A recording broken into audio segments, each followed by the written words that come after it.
Good evening. I'm Brownfield commodity market reporter John Perkins. Tonight, we're continuing our conversation about the impact of COVID-19 on the agriculture sector. In previous weeks, we've covered the beef and pork industries, and tonight, we're turning our attention to grains and ethanol. Joining us for discussion this evening is Dale Dirkholz, principal of Grain Cycles, an independent commodity consulting and analytical firm in Illinois. Also with us is Rich Nelson, chief strategist at Allendale, where he oversees all company research and currently focuses on strategies for both hedging and speculative trading. Angie Setzer was originally scheduled to join us this evening, but was unable to make it. If you have any questions for this discussion, enter that in the question and answer box in your Zoom. To start things off this evening, gentlemen, I'd like each of you to provide a little synopsis of what you've been seeing with the markets since the start of the pandemic. Dale, why don't you kick us off? Well, going through one of these incidents like we've gone through here this winter is never easy. Rich and I have both been through the mill a number of different times when you have something totally from left field come in and hit you hard like this one did. I did a piece that I posted up on Twitter and on LinkedIn, and anybody that wanted it about 6 weeks ago now, talking about the two black swans, and you can look at COVID being number one, and as far as the corn market is concerned, really that what happened in the oil industry with the battle that commenced initially with Saudi Arabia and Russia and the negative repercussions that had on price, the impact that had on markets, and then when businesses here, the country, so to speak, started to shut down, one thing a lot of people initially probably didn't think about was, oh, gasoline demand is going to crater and ethanol demand is going to crater along with that. So we've hit a couple of pretty steep influences here. I think when we step back from the fray and look at it, and I looked at some long-term things that come back in, I know the corn market has been in a window this year for a 5.5-year low, and considering the impact that COVID-19 has had upon the market at this point, I think the low that we get in the corn market here now will end up being that 5.5-year low. Doesn't mean we have sharply higher prices ahead, doesn't mean that we pull out of the hole anytime soon, but it means that, we're probably getting somewhere near at least the downside of it. And I think the one thing when you step back and you look, you're always looking for some short-term benchmarks that give you some ideas, give you some indications of what may be coming ahead. I know over the last few weeks, even though it's been off and on, we've seen some improvement in the export sector for corn. And that really is something we all should have thought about here early on, and that our spring and maybe into summer exports would be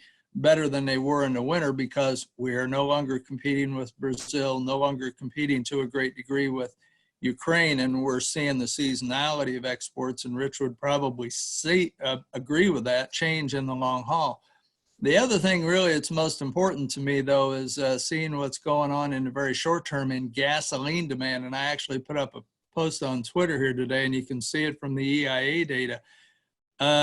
Gasoline production has jumped something like about 18% or something a little more than that. I don't remember the exact percentage shift, but we've gone from about 5,000 or 5 million barrels a day up to about 6 million barrels a day to where we are now, and probably going to see this continue to improve. And what that's going to do is on a lag effect, because we still have to blend ethanol for the oxygenate, we're going to see the corn market get a lift beyond it. With the grind starting to lift, we're already seeing some improvement with the grind back up this week. I figured roughly about 60 million bushel. That comes back from something in the low 50s. And I think if summer gas demand picks up, if the country opens up, we could see that bump up and get upwards of maybe up to something like 80 million bushel a week by the time we get somewhere into the summer itself. So in the short term, there are a few earmarks that we're looking at to see demand improve a little bit. And even in the livestock sector, we've got a robust supply that we got to work through there. So that's not going to get diminished, even though long term there may be some negatives that we have to deal with in the hog sector in particular.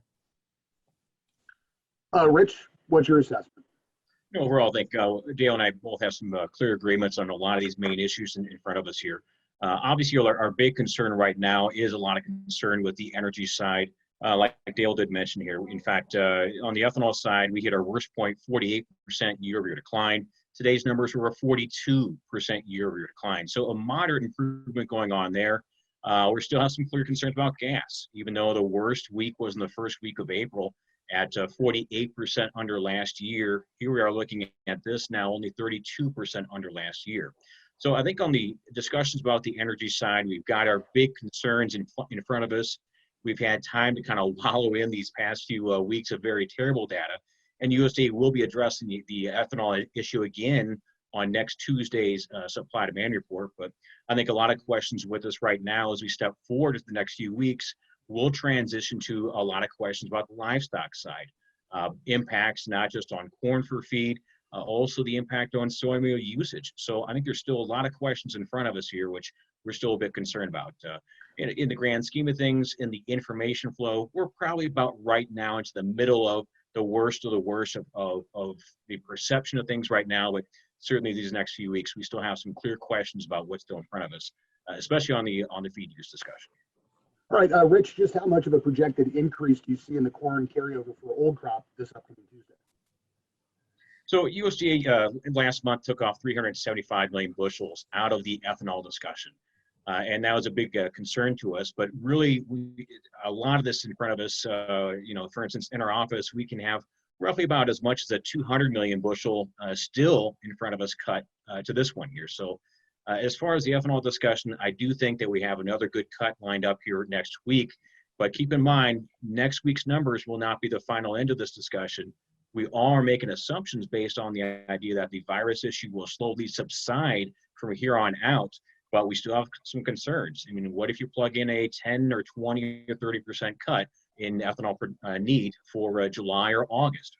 Those type of numbers can certainly change the scenario as well. So I think we will see rising ending stocks obviously here next week. Question is about how much, but also keep in mind, probably another month or two before USDA stops touching the ethanol discussion. Dale, are you also expecting an increase? Yeah, when you look at the ethanol numbers, and I tried to, in putting together some ideas about what next week's S&D numbers might look like, I tried to look at the ethanol sector and decide, okay, what kind of rebound could we see in terms of gasoline consumption over time, and what would that mean to ethanol demand itself? And I took my grind, I want to say, from 50-50, where the USDA was on the last S&D, down to 4.8 billion. And I think it could be every bit that steep in here. Whether the USDA goes quite that far, I'm not certain. The trade themselves, and I'd seen here late this afternoon, they went from a carryout just under 2.1 billion to one that's up there 2.25 billion. So, they already build in a good part of this. When you look at the new crop carryouts, to me, they're actually stretching, I think maybe a little bit on the heavy side, but that one's really hard to put together right now. But getting through next week's USDA report probably is a big hurdle, because the USDA and all the modeling work that they do, and they'll be able to look at some of these things in a model standpoint and decide what kind of result and ramifications might they have. That'll probably be a reasonably good number, but there's still going to be a lot of uncertainty going forward, as Rich said, because we really don't have a clue as to how this picture is going to unfold in front of us. Yeah, and that's, not to mention with expected production, what the new crop carryover can end up looking like, considering a lot of planning intentions were built in with some pretty high demand expectations for feed. The one thing I have thought about, though, that could be interesting as we move off into the summer period this year, this is vacation season we have coming up on us. A lot of people, even though they're going on vacation in the summertime, they're going to fly. They typically fly a lot of places. Some people may even take a train, but a lot of people fly places. Probably not going to happen this year. I think there's going to be a lot of vacations done in an automobile this year if people do choose to go on vacation and go places that are a little bit closer to home or something like that. So that in itself could actually be something that bolsters gasoline demand during the summer driving season that we really don't even think about, and may tend to offset somewhat what we're going to see as far as that is concerned, still being what I'll call a business drag on gasoline demand, because we are not going to find all the normal businesses up and running, so we aren't going to find people driving as much as they normally do. Right. And I think on that topic, obviously a lot of concerns in front of us, and just add in a small amount of information here. So in general, each month we click on about 400 million bushels of corn used for ethanol. So why we make this big discussion about how this is so important, even the late summer period, is even a 10% cut to that, that's 40 million bushels. Even a 20% cut to that, that's 80. So you can make some very, some moderately large changes to the balance sheet on a lot of things we still don't even know and honestly can't project yet. So a lot of questions certainly with us on these issues. Agree 100%. The USDA this week did announce that they'd be given an up to $100 million grant to the ethanol industry to help make up for some of the shortfall in revenue. But Nebraska alone has lost about $2 billion connected to the ethanol industry at this point. How much of a difference is $100 million going to make to the industry? That's really hard to say at this point. I mean, they've been hitting rock real hard, just like everybody has been, so we're all in the same boat for the most part, except for maybe some selected places, some selected issues. It's going to help them get up and running. The one thing I do know, though, and it's going to be happening in the short term, if I find that I'm finally pulling my stocks down enough that I can legitimately start to run, and I saw some numbers last week, and Rich may have some actual data on this, where we are potentially or could potentially make a little money in this environment on the ethanol side of the mix. It's going to encourage me as a plant operator to try to ramp up and start producing as quick as I can, as long as I'm covering my variable costs going through the thing, to start generating an income flow for the plant itself. True. And also must be pointed out that we have seen a small rebound, at least in margins. Obviously, we're still running at a loss, but just a few weeks ago, we were talking, I've got an average week of 35 cents per gallon produced loss just a few weeks ago. And heck, at the worst, you're looking at 40 to 70, depending on the plant itself. Now we've actually appreciated those numbers a bit. In fact, we're looking at maybe about a 10 to 15 cent per gallon loss. So, we've got to keep in mind, that's one positive aspect. And we also have to kind of transition this belief system with the simple fact that once an ethanol plant is closed, it takes a little time, and people are often a little reluctant to shut it down or to reopen it unless we have some clear profit signals. So definitely, I'd also throw it, both those issues are concerning points right now. Have you looked at that, Rich, in terms of fixed and variable costs on what the margins look like? Yeah, in fact, on the numbers I'm looking right now, here's an example. Ethanol prices for Iowa itself, the bottom the first week of April at 73 cents per gallon. Right now I have them for just a few days ago, same location, 89 cents. And same issue for cash corn. That's also another problem with this right now as well. Cash corn during this period of time has also taken a hit. I've got numbers right in front of me here showing about a 24-cent loss in just the past 4 weeks for cash corn. So yeah, margins have improved, but it's also come at the expense of our farmers here. Oh yeah, no doubt. The ethanol industry is much like the hog slaughtering industry right now. Yeah. In the game. Yeah, and then circling back to livestock, what kind of an impact is this having on the feed sector right now, whether it's corn, DDGs, or soybean meal?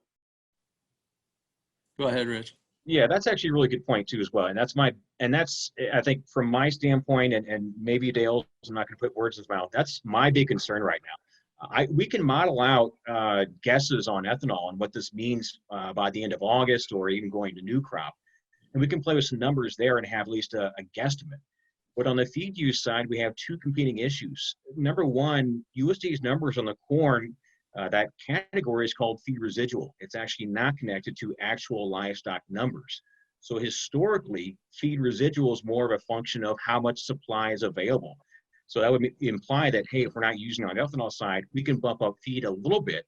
But the other concerning point is the fact that if you model out numbers taking out 3 to 6 million hogs of piglet euthanasias, you also take out the loss in placements that we're doing here for March and April, and that's kind of easing up a little bit as we go into May, but a lot of questions there. The chicken guys running 6 to 10% lower than last year production. So that's where feed use is actually my biggest concern, John, and I think that's an issue which USDA is going to have a tough job looking at as well here.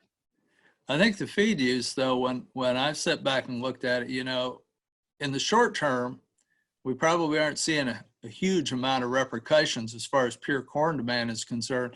we don't have the DDGs, and I know the one thing, because we do feed much of our DDGs through cattle, we end up replacing DDGs with corn. So we'll probably get a little bit of an offset there. But even if we look at the hogs, we're backing things up a little bit at this point. Yeah, we are finally euthanizing a few hogs in the spot end, but I'm still feeding corn in the short term. Poultry, we're cutting back. The last I looked were chick placements, I want to say about 6-7% under last year. That's having a little bit of a short run impact.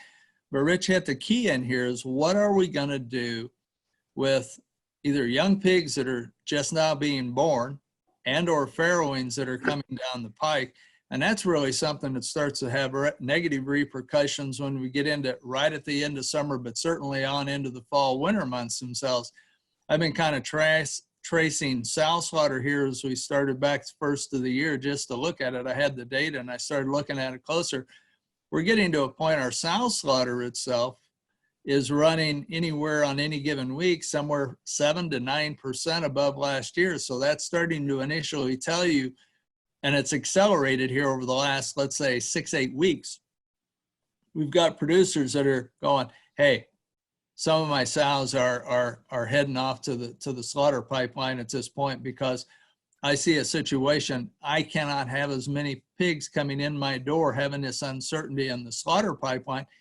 And where we're going to social distancing in these slaughter plants, I've seen numbers that suggest, you're going to take capacity down 15%, 10% anyway, simply you space people out a little bit more than what you're used to, so you can't push the product through the system like you did. And so producers are already adjusting into the long haul changes that are going to happen here. And you're right, that's going to have negative feed repercussions long run.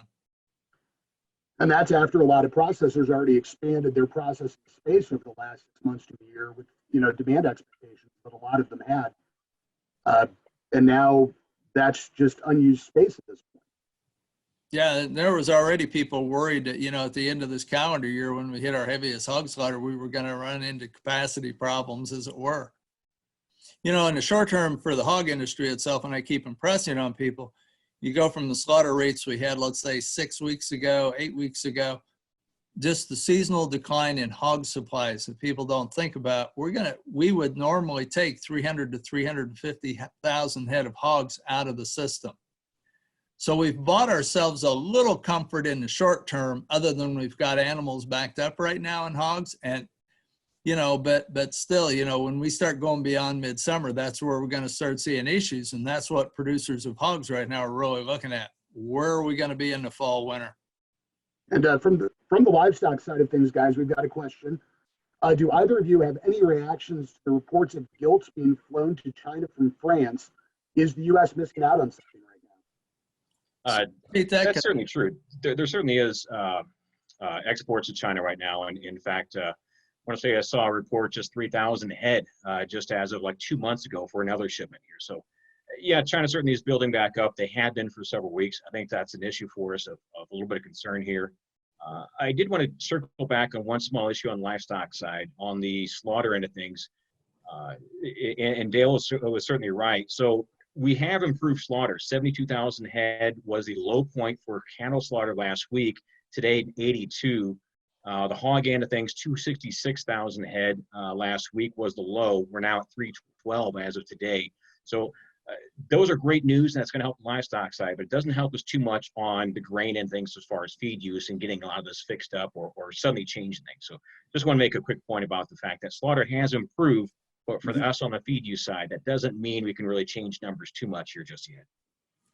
The one point, going back to the question you had, John, about China and importing some hogs over there, it's the one thing I think we've got to look at, and that comes back through the protein side of the mix.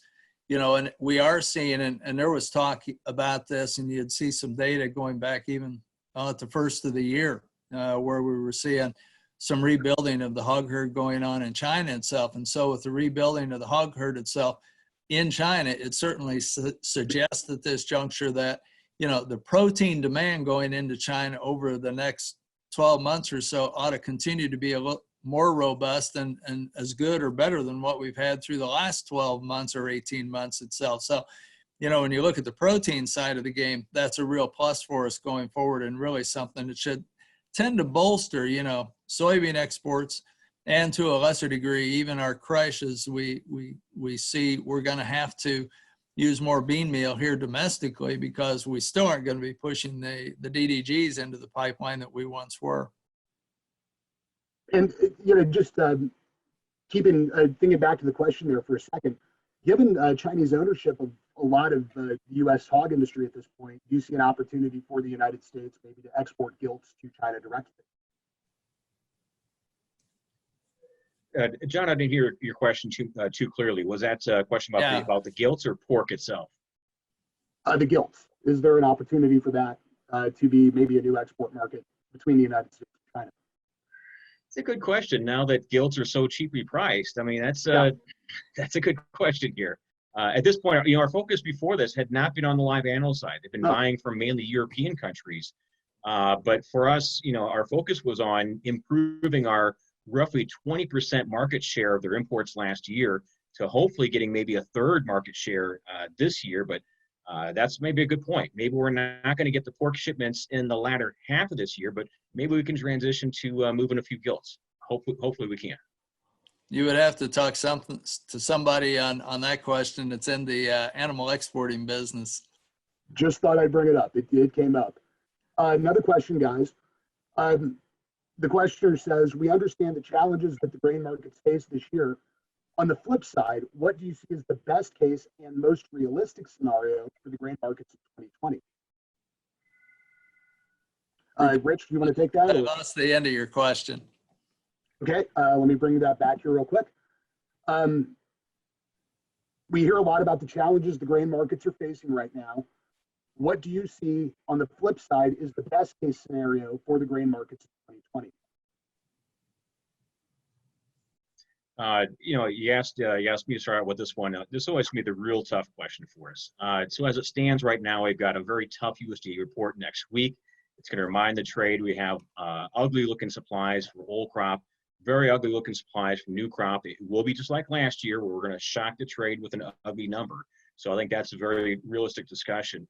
As it stands, we don't yet have any weather rebound here in terms of pricing. So I guess best case is what you asked for. Best case scenario, I think we can have maybe a moderate rebound in pricing, maybe get us back into that 370 range to 390, maybe for a summer peak. Realistically, just so you guys know my viewpoint, I don't think that any of these numbers are hard at all. I don't think they're solid. I think that, yes, we can maybe change acreage a little bit, but there's still a whole year in front of us for the 2020/21 marketing year. So I'll say this only as what I know right now. Maybe a little summer weather scale to get us up to 370 to 390. Low end of this market as it stands right now. If nothing changes, maybe we can see prices around that 270 to 280 range for fall lows. So just a best guess, and I'd be happy and very willing to change numbers very quickly if something does change. Well, yeah, you have to be in this game, Rich, because we're still dealing in an environment that is extraordinarily fluid, and one we don't have any answers to looking forward. I know I was talking this last winter early one time to one of the guys on the soybean desk that puts together the WASDE numbers, and he said, you know, it was real easy to figure out what the number and the structure might look like going into this, but he said now coming out of the trade war, he said, it's a lot more difficult, you know, and it's like looking at COVID-19, going into COVID-19, although, you know, once we got the ball rolling, we kind of understood what was happening. It was kind of easy to try to put together some projections about where things might fall. But coming out of this is so much more difficult than going into it. So you're going to have to be fairly flexible. I'd agree with what Rich said, you know, looking at corn, you know, we could get back somewhere up in the 360, 370. I know, you know, if we can hold the lows we've put in here recent, you know, July futures, my best upside resistance retracement targets are 365 and 385. I wouldn't bet on anything more than that at this point. You know, and one thing we have to remember here in Illinois in particular too, starting as of July 1, we're going to have the Illinois River shut down as well. So that's going to have some negative repercussions and implications on the cash market. The beans themselves, if we can hold the lows together, I think we can probably punch out and see some 9.25 nearby bean futures, but I wouldn't want to bet on any more than that because, you know, it's going to take weather influences on the crop to get us above and beyond that itself. And, you know, at this point, weather is a real wild card, although we are putting the crop in the ground fast, which tends to argue getting real excited about weather repercussions on the back end. All right, well, gentlemen, we've got one more question.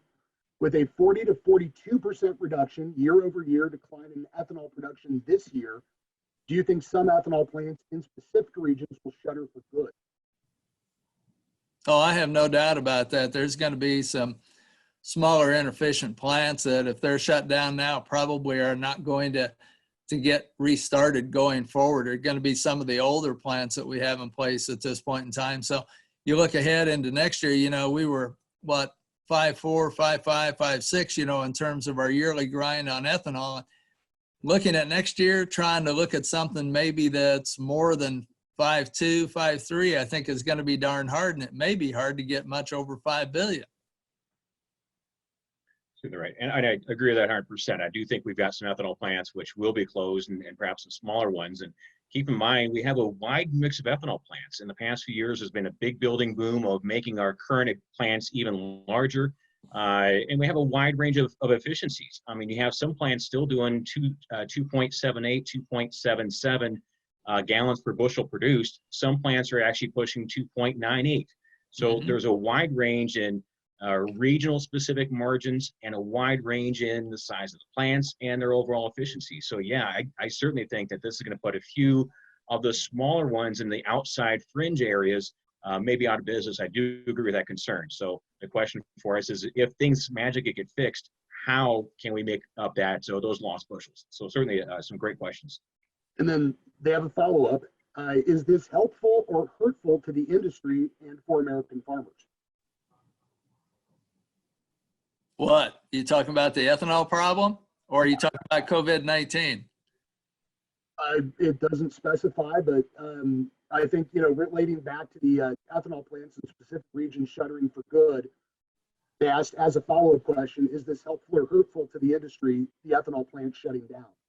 Well, it's going to be hurtful to the industry simply because you are taking away part of your demand stream looking forward at this point. And somewhere along the way, we're going to have to figure out how to replace that or how to compensate for that, you know, through reduced output here in the U.S. Because once you shutter a plant and shut it down, you're never going to get it back up online. And, you know, it's going to be particularly harmful to people that live in the vicinity of any small or any of these ethanol plants that don't get restarted again. So it's going to be a long-term drag, no doubt about it. I agree 100%. This is clearly hurtful, and this is also hurtful in the longer term period as well. And this even comes a little more concerningly right at the time when we have a longer term oversupply concern about grains in general. Our annual yield growth here in the US, as well as with our competitors, continues to outstrip what is still a growing demand for grains, but it continues to outstrip that. So this comes at a time when overall the U.S. acreage situation should be having a slow decline anyway. So I'm a little concerned that this mainly exaggerates what's also some longer term structural issues which are still in place right now. And this question is specifically for Dale. Any worries about getting that Illinois crop seeded with this cold rain? Well, the real problem in Illinois, as I've looked at it, you know, it tends to be in the middle part of the state, or we can go to some areas in the southern part of the state. I know some people in western Illinois have actually done better than, or at least haven't had the heavy rains that we've had in central Illinois and east central Illinois. You know, with the amount of crop that we have in the ground right now, you know, we're really not suffering or hurting, but we really need to get out from under a wet pattern at this point so we can finish and finalize it out.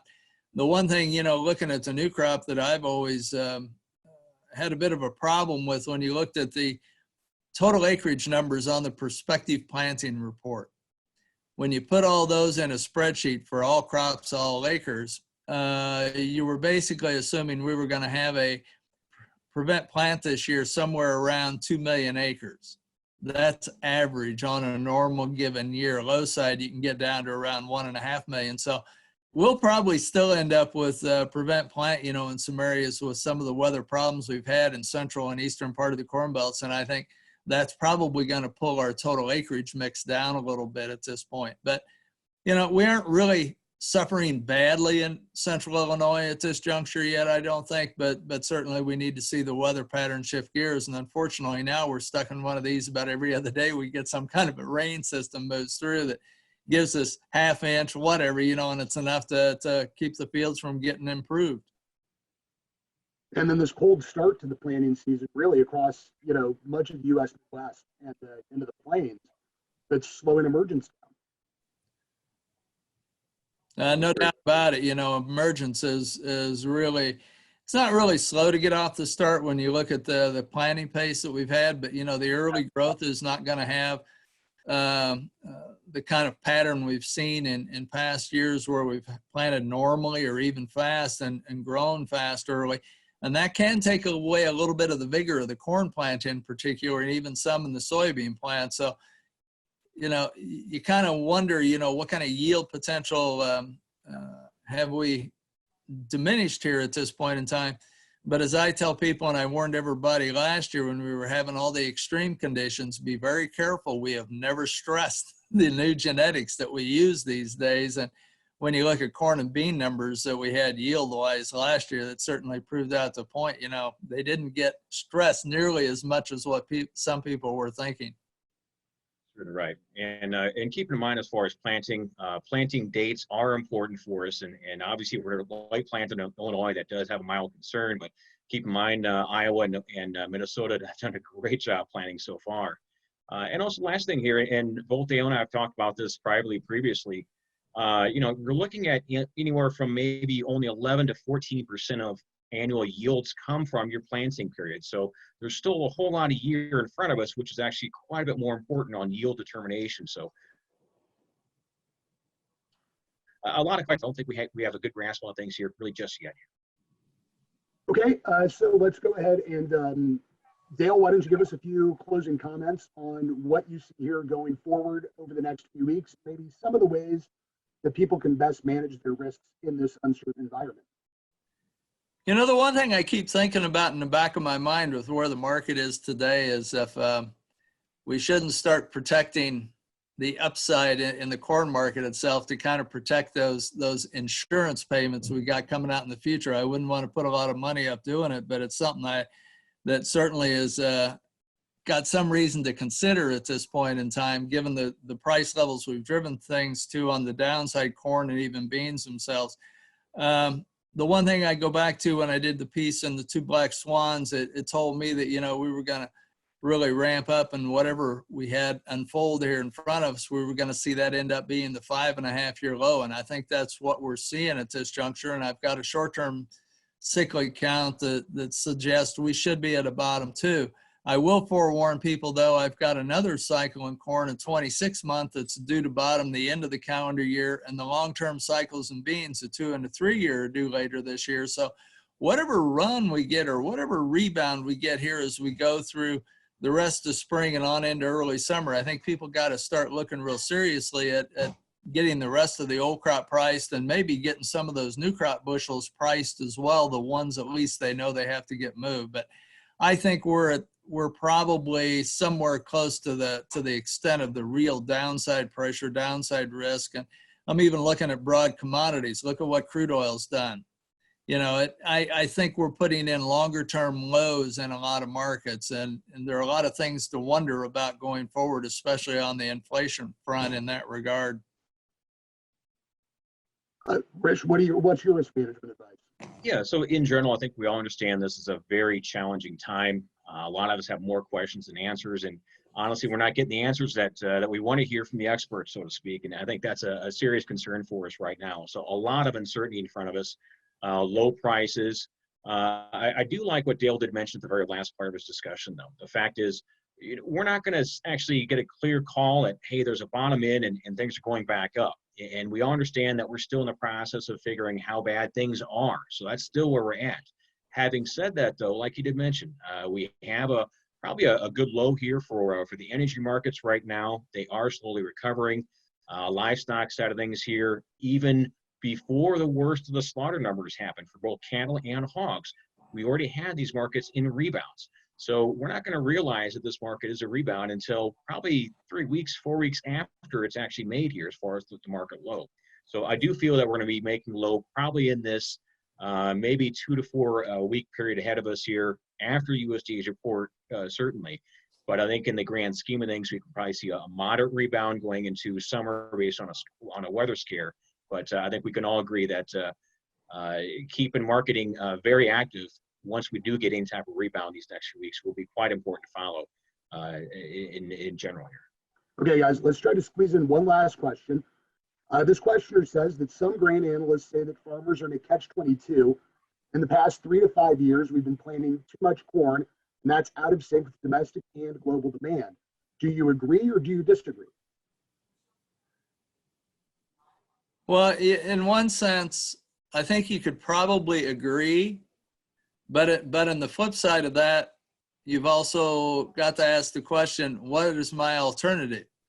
Yeah. You know, we don't have any way, you know, and I go back to being in the business when I came in back in the 1970s to where we had yearly set-asides or we had other things that took acreage out of production.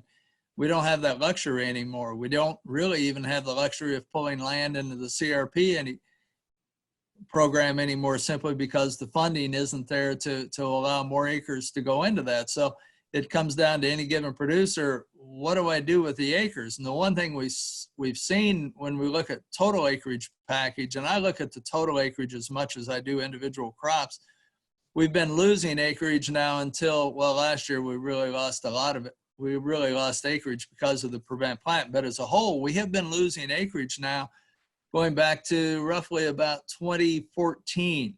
In other words, we've been seeing low quality land simply go out of production. And we're probably going to see that continue at this point, but that diminishment isn't enough to reduce the production when we're gaining it on the yield side.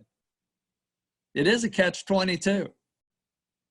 I certainly agree. And the question was, is corn that much out of sync with both domestic and global demand? And I do agree, yes, it is. You know, our annual yield growth, whether it's for various reasons from the past few years, probably a good question right there. Those large profits we made in the past, 2010 to 2013, a lot of people say that went into investments in equipment, as well as in the micronutrients we've been putting on, more tiling, et cetera. So my main concern is a simple fact that, in my viewpoint, yield growth, annual yield growth is and has the potential to outstrip world demand here in the big picture. So that's both for the U.S. as well as foreign countries. One thing we can point out here, which is going to be really interesting, is about this discussion for domestic demand. Like I said, I think we've got some questions about livestock demand in front of us here, but for this year specifically, this idea that USDA's 178.5 bushel per acre yield is too high, I don't think it is. Simple fact is, so for right now, our annual demand increase is still going to happen on the world basis due to world meat demand increases in the future years. Not exactly this year, obviously, but in future years, we'll have this roughly 1.5% to 2% year-over-year growth. As it stands right now, both the U.S. as well as our competitors do have an ability to outstrip that with simple yield growth. Okay, and the gentleman that asked that question says, thank you guys for answering his question. And I would like to thank both of you for joining me, and I'd like to thank everyone for joining this evening and participating and watching. Livestock and market reporter Megan Grebner will return next week with an update on COVID-19's impact on the beef sector. Thank you for joining us, everyone. I'm John Perkins. I'm Brownfield. Thank you, audience. Thank you.